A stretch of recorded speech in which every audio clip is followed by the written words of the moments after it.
Assalamualaikum warahmatullahi wabarakatuh. Hello everyone, my name is Salsabila Bunga Dwi Pertiwi, study ID number 25411060 from the management program kelas C. Jadi di materi ini kita akan membahas tentang bagaimana cara menyampaikan speech atau pidato yang baik. Mulai dari jenisnya, gaya penyampaian, sampai teknik vokal dan bahasa tubuh. Jenis-jenis speech.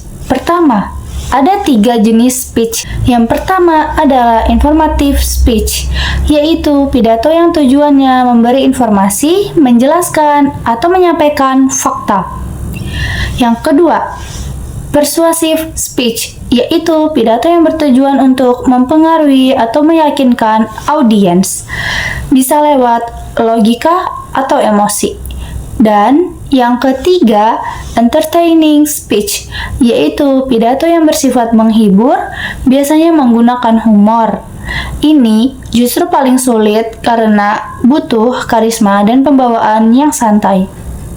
Selanjutnya, ada gaya pembicara. Yang pertama, cool presenter, yaitu pembicara yang tenang, logis, dan fokus pada data. Kedua, hot presenter, yang penuh semangat, ekspresif, dan energik. Dan terakhir, dull presenter, yaitu pembicara yang cenderung membosankan karena terlalu aman dan kurang ekspresi.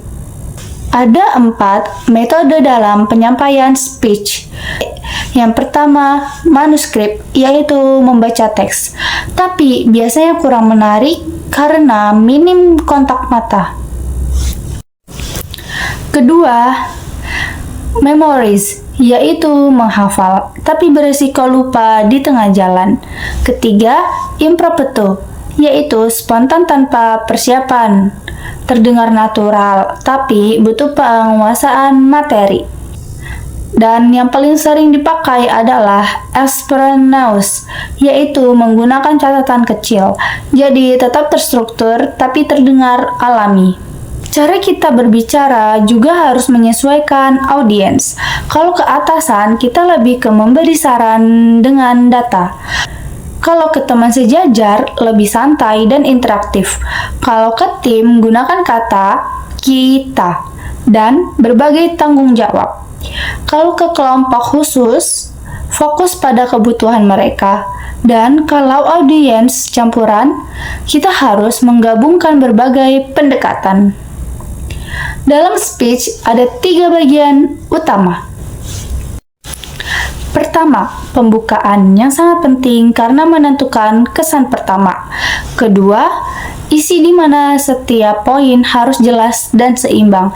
Dan terakhir, penutup yang berfungsi menegaskan kembali inti pembahasan dan memberi kesan akhir. Dalam berbicara, suara juga sangat penting.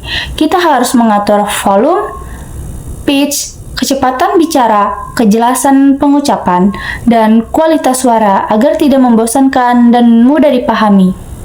Selain suara, bahasa tubuh juga berpengaruh besar, seperti kontak mata, gerakan tubuh, dan gestur yang alami. Kita juga harus tidak terlalu banyak gerak tanpa arah, tapi gunakan gerakan untuk menekankan poin penting.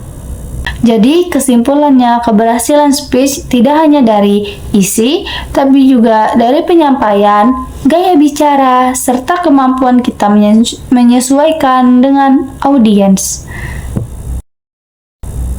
Sekian penjelasan materi dari saya akhiri. Wassalamualaikum warahmatullahi wabarakatuh.